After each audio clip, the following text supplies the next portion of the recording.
the conference has touched on a number of things, and particularly how do we make sure the growth that the African countries have experienced really benefits many Africans. We want growth that is rich in jobs, growth that leads to income generation and create wealth. And the idea is what we want to do in supporting countries in rolling out some of these strategic actions is how to promote inclusive growth. Inclusive growth in a way that the people from the respective countries, the marginalized people, the poor people, are part and parcel of the growth process. They do not only participate in the growth process, but again, they benefit from the growth. So in this way, what we're trying to do is to see how the government can develop some kind of programs that, again, promote the issue of youth empowerment. And that is one of the things we're rolling out in country offices. And at the same time, how do we really make sure that there are programs that intervene on how to empower women and give them more economic opportunities in the society?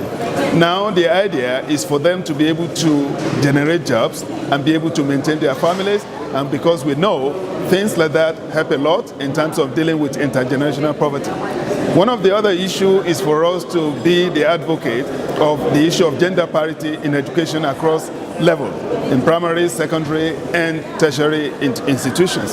So these are the kind of programs which we want to do, but specifically, because of the experience most African countries had over the primary commodity booms and bust, we think the only strategy that will enhance what we call growth, poverty reduction, and reduction in inequality is to add value to our primary commodities.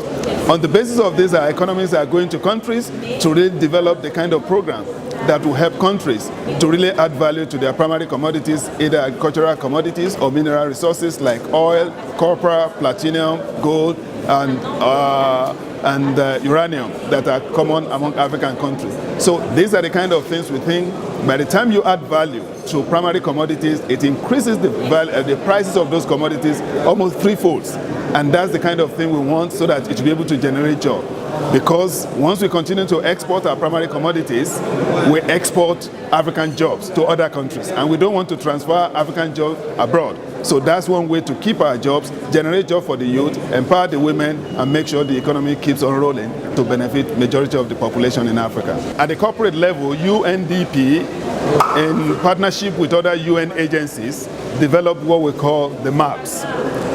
This is mainstreaming, acceleration, and policy support for the implementation of the SDGs. The idea is for us to really learn from the lessons of the MDGs. One, we want our country offices, not only UNDP, the UN agencies operating at the country offices, to really make sure that the SDGs are mainstreamed into national plans and budget. And again, are integrated into the national monitoring framework so that we'll be able to capture this. And part of the mainstreaming things we are trying to do is for all our senior economists at the country level to work with national statistical agencies so that this will be mainstreamed into the national instrument for national survey, and they'll be able to capture the progress as we move on. In terms of acceleration, we did something we call the MAFs, MDG Acceleration Framework. We want to do acceleration framework for the SDG.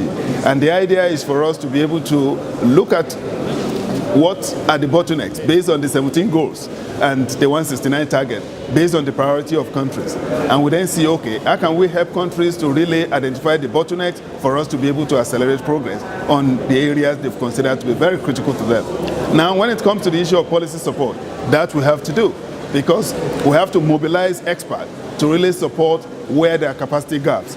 One of the things we have to do is, one, to build the absorptive capacity of the countries to be able to respond to the issues relating to the SDGs. Then one of the areas of policy support, which we know is very important at this moment, is that under the MDGs, we focus more on synergies. Because if you are able to empower women and send girls to school, definitely you'll be able to enhance poverty, reduce poverty, reduce maternal death, and reduce infant mortality rate. So, but now, there are a lot of trade-offs in the SDGs, and we thought the capacity of government officials, civil society organizations, as well as the private sector to manage this trade-off is very important. So our senior economists will work with governments and other stakeholders at the national level to be able to empower them to manage the issue of trade-offs, because now the capacity of government to be able to manage shocks and vulnerability will be more or less an issue. Now, because we know shocks and vulnerability is more or less a norm because of the large size of the SDG. So we want our senior economists and the national economists to really work with government to be able to manage these trade-offs, so that when shocks come, it does not take them by surprise. It's already planned. They can easily manage it effectively. The comment is the next step, because the SDGs, as it is mostly known by the elites.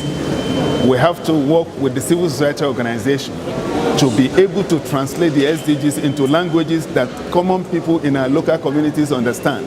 So that's one major challenge. And for us to do that, that is very critical in moving forward in the SDG agenda.